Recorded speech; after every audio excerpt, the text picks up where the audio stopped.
All right, good evening, everyone. I'm going to be taking a look at some springboards. Springboard is the Wyckoff setup. All right, that's what the Wyckoff setup is. And first, let me explain it so you know what I'm talking about. All right, so many of you probably learned the schematic and all of that, but there's a chart that's much simpler. It goes like this. All right, this is a natural wave or cycle in the market. And if you put a zigzag on it, basically it's this. Okay? So it's the same thing. It's just one is going from high to low, and the other is like a line chart. All right, so the point here is that here you have accumulation. Here you have distribution. And in here you have markup. And then you have some type of markdown. Right? And everyone knows about this, right? So this is what you really need to know. And this is what you have to have a really good expertise in. Okay, so what the springboard does is, let's say right at that point and right at that point. Here you have a springboard, right? Anytime you have like this, and if you go look at any chart, you see all the up and down waves. You always see, look at this, up, down, right? When they turn, when that market turns, that turning point, that pivot, that whatever, that there's accumulation, and then there's a springboard, and that springboard, it causes markup. It's the delimiter between accumulation and markup. Similarly, distribution to markdown has a springboard, that is a bearish springboard. So when Wyckoff talked about, what he was really trying to do was to explain this: accumulation, markup, distribution, markdown. This is the Wyckoff cycle or the market cycle. And saying to trade springboards. Why? Because that's the Wyckoff setup. Why? Because you're trying to get markup and markdown. The whole point is to get that markup and to get that markdown. But in order to do this, you have to know what a springboard is, you have to understand accumulation, and you have to have experience. So this is the real thing. There's accumulation to markup. What is our goal? Get markup. What do you need expertise in? Springboards. Why? Because they allow the market to go from a phase of accumulation into the markup phase, and distribution into the markdown phase. It's that clear. And if you want to look at it from a wave point of view, it's fine. It's the same thing. The key thing is on the left-hand side and the right-hand side, right? Very, very important. Left-hand side, you typically have your climaxes and your shortening of the thrust. On the right-hand side, you have your change of behavior, followed by your lack of supply. Up here, you have the same thing, axis, and you have your SOT, and over here you have your change of behavior and your lack of demand, right? And this left-hand side to the right-hand side is your accumulation. This is accumulation. Climaxes and the shortening of thrust as it goes and turns is typically where you have the accumulation. Climaxes and shortening of thrust, usually where you have your distribution. And after the lack of demand, what happens? You are in your springboard going into markdown. Here, when you have your COB, and then when you have your lack of supply after that, you are in your springboard entering markup. It's the same thing. It really is the same thing, the same behaviors. It's just two different charts. One of them has a high to low, and the other one looks like a more circular.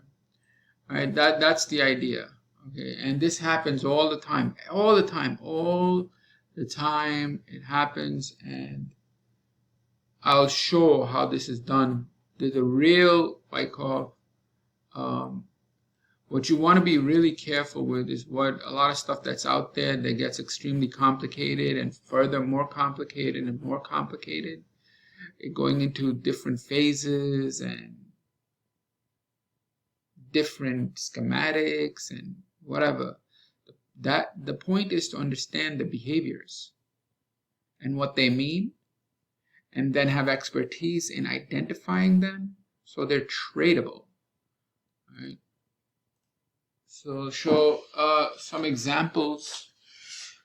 All right, so let's take a look at some examples. Every day you have like between 1 and 3. I mean, typically you have at least 1. So the 9 o'clock, where is this? The market was, I don't know what the hell. This was 9 o'clock. 9, all right, here. So these are market breadth. So now one of the geniuses of Wyckoff is that you could apply this springboard behavior, the behavior of overbought, oversold, springboards, it's all of that. It can be applied to markets. It can be applied to anything that trends. This is an observation of mine that I've seen. Anything that trends. Why? In a trend, you need up waves to be bigger than down waves. And in a downtrend, you need your down waves to be bigger than the up waves. If you understand that, and you understand springboards, you understand that anything that trends is subject to springboard type behavior, and those springboards will precede a trend change, typically. All right, so we'll just take a look at Friday. So Friday, you had a potential change of behavior right here, where you had 106 stocks from the S&P. But first you had to open. All right, so not a good idea to include. Like, forget all this in the background because it's just connecting it as 256. But you understand from the open, right? And as it's going down, 106 stocks sold off. I'm connecting it to the day before, and that's why the numbers seem high, but I don't want to get into all the additional complications, so I just leave it. And just look at this. Potential change of behavior, boom. How? Well, it's simple. We just sold off, all right? And then when you have 106 stocks down, pulling back, how many? 44.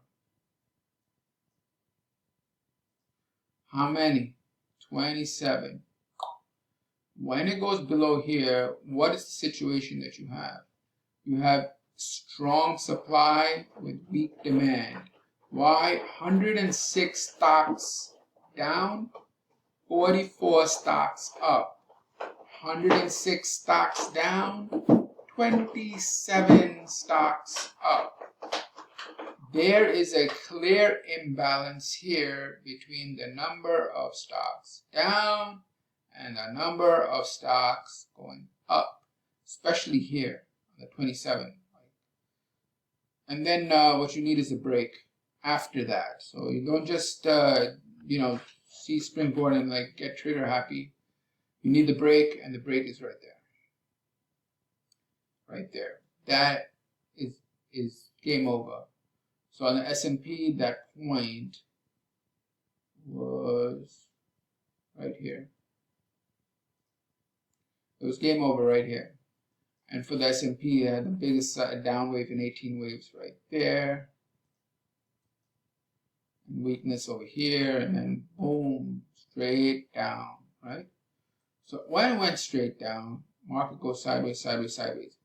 Now this wave is an interesting wave. And the S&P lasted 35 minutes. I know that when it starts going up like that, 35 minutes, green, green, green, green, 4 consecutive greens, and that makes me think, right? Because it's buying, buying, buying, buying, consecutive buying. So what we see is as the market goes up for 35 minutes, in the market breadth, you have your change of behavior. All right, so what does this mean?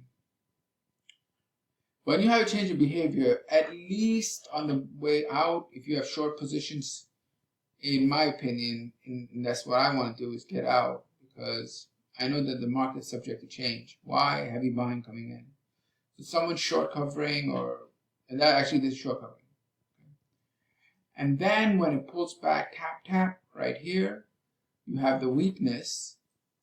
Why? Because 200 stocks rallied. 200 out of the 500 stocks in the S&P rallied after it reached an oversold condition of 462 stocks down. Now, does that mean you just go, oh yeah, there's some covering, let me go long? No. You either want to get out because buying is coming in, and the selling is being weakened. Why? It goes from 462 to 118, 165, 64. Big problem for the bears right there.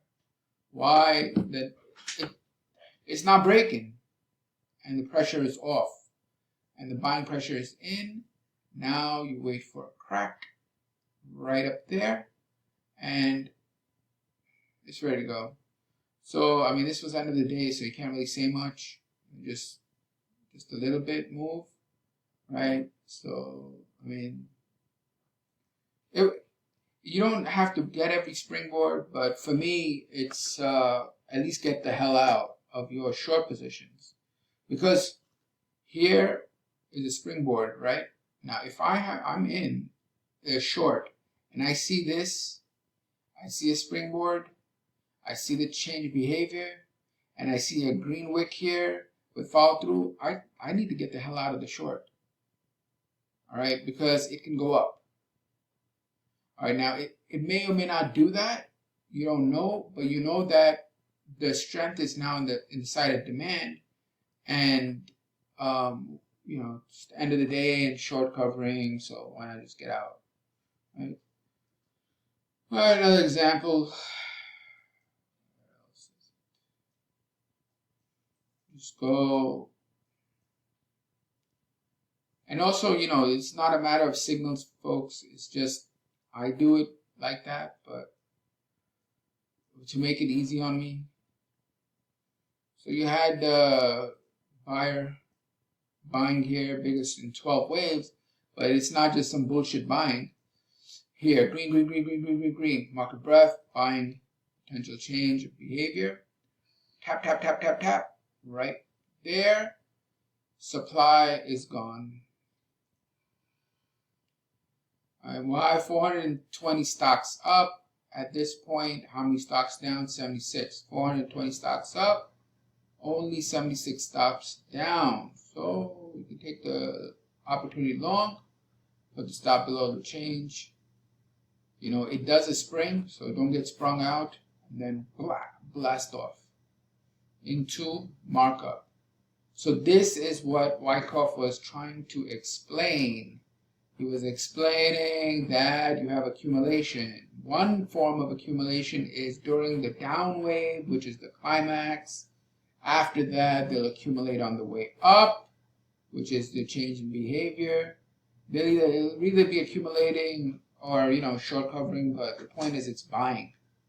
And that buying eventually stops. How do you know it stops? That is the springboard. Why? Because it's all been bought up. The springboard is the point where accumulation is done. There's nothing left to buy. Supply is dry. So accumulation is done because supply is dry, because there's nothing more to sell or buy. And what happens? Enter markup. Similar here, selling occurs. Up here, nothing more to buy. Selling done, nothing left to distribute. Markdown. So this is nothing more than markup into distribution into markdown, the cycle. Here you have your markup, you have the change of behavior setting up the markup into accumulation into markup, distribution, markdown. Here, this the selling, goes up, up, up, up. Somewhere around here, there's weakness. It finally breaks, and the puke flex test begins. So this is the idea. Doesn't mean, just take signals like this. You have to use your intuition, and then, you have your tools to help aid you in whatever. So what am I trying to say here is what you need to know in Wyckoff is the accumulation into markup, into distribution, into markdown.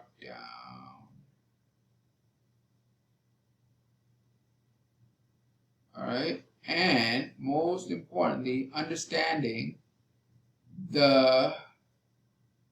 these points. You see this? This is where you have your springboard into markdown. This is where you have your distribution, springboard, markdown. Distribution, look at this selling. Springboard, nothing left to sell because you sold it all into markdown. Boom. That is Wyckoff method. Thank you.